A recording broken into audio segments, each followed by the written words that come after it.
começar aquele bate-papo sobre as notícias que impactam os mercados nessa manhã de segunda-feira, dia 29 de julho, são 10h30 da manhã.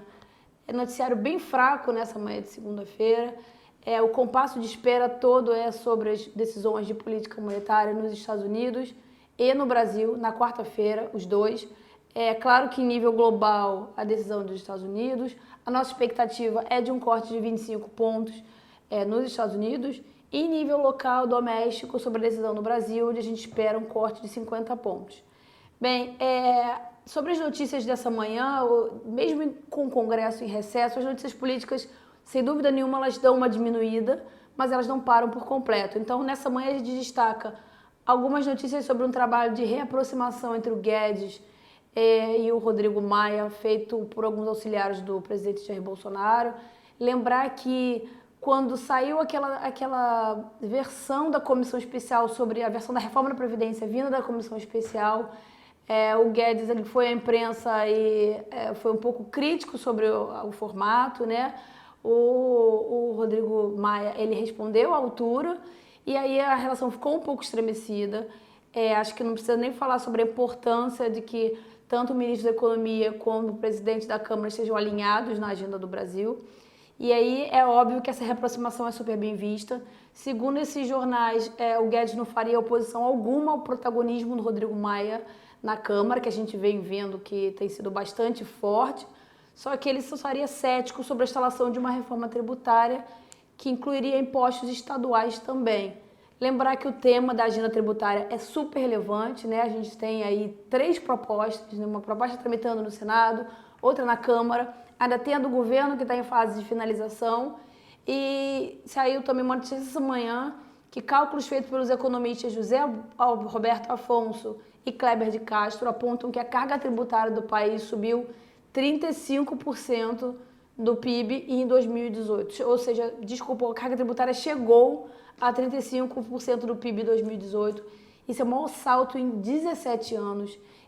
Esse número ele mostra para a gente a urgência da gente mexer, do país de fato mexer nesse assunto, né? Se debruçar. Não é um assunto fácil, a gente vem falando isso aqui, mas quando o brasileiro se dá conta de que paga 35% do PIB em tributo e não tem, né, saúde, educação, as estradas estão em nível péssimo, infraestrutura do país como em geral, é claro que vem uma revolta e sempre surge aquele tema sobre corrupção, né, a corrupção desvia. De fato, a corrupção tem grande parte de como a gente que drena recursos, mas não é só isso, né? A nossa carga tributária ela não funciona. A gente precisa mexer nesse sistema. Tudo leva a crer que esse ano a gente vai começar a ter uma conversa um pouco mais sólida nesse sentido, exatamente porque tem muita gente pensando no tema, Senado, Câmara, governo, os empresários também estão dando a sua parte. E vamos ser otimistas sobre o que vai sair desse grande encontro aí de pensamento em prol do tema. Outras notícias econômicas relevantes essa semana e positivas apontam que o BNDES deve vender 35 bi no segundo semestre em participações em empresas abertas, fechadas, private equity. Isso é muito bom naquele sentido de desestatização, né? O governo vender para quem sabe fazer, tocar o negócio. Com isso ele diminui o custo fiscal e melhora a eficiência do país. Também tem outra fonte dizendo que o governo vai facilitar a importação de máquinas e eletrônicos para a indústria, o que é super positivo. E também na parte fiscal, que 17 estados preparam privatizações, concessões e PPPs, que são aquelas parcerias público-privadas, exatamente para superar a crise fiscal. No mercado local, outra notícia bem positiva é sobre o desenrolar da negociação entre o governo e os caminhoneiros. Um dos líderes da classe defende esse ano um ano sem paralisações. Todo mundo lembra, ainda está bastante fresca, né, na memória, todo o impacto que teve a greve dos caminhoneiros em junho do ano passado. Tanto assim, cada um afetando como indivíduo, não vendo determinado produto nas prateleiras, mas na economia a gente viu uma inflação que explodiu no mês, a atividade que foi impactada e carregou esse impacto por vários meses. Então, ninguém quer uma volta da greve dos caminhoneiros. Essa notícia é bastante relevante e bastante positiva. Passando por exterior, essa semana é uma semana de bastante expectativa sobre uma nova rodada de negociações entre Estados Unidos e China. no âmbito daquela trade war. Lembrar que assim, é difícil a gente imaginar ou esperar um otimismo muito grande nessas conversas, porque um acordo ele tem que favorecer os ambos os lados.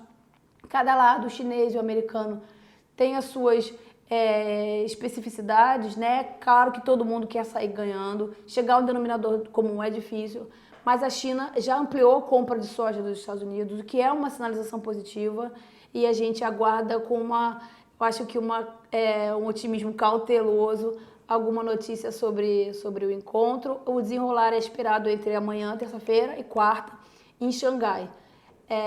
Aí o mercado aqui doméstico opera bem de lado, assim, nessa manhã de segunda-feira, né? Tem mais essas notícias de jornal que são positivas, mas é claro que o grande evento da semana, que são as reuniões de política monetária, acabam drenando toda a atenção. Então a gente tem aí mercado de juros bem de lado, o câmbio se depreciando um pouquinho aqui dentro, bolsa também de lado, acabou de abrir. No mercado externo, as bolsas caíram na Ásia e na Europa, os Estados Unidos próximo da estabilidade, e as moedas emergentes, em sua maioria, estão se desvalorizando na margem. Bem, por hoje é isso. A agenda para o resto do dia promete ser vazia, não tem nenhum evento de grande relevância para a gente comentar. E é claro que a cada dia que a quarta-feira for se aproximando, o evento política monetária vai ganhando ainda mais relevância. Para amanhã a gente espera o mercado ainda mais focado nesses eventos de política monetária. Mas vamos comentando e vamos sempre falando e atualizando vocês sobre o que realmente interessa dos mercados e na economia doméstica e global. Tchau, tchau, até amanhã.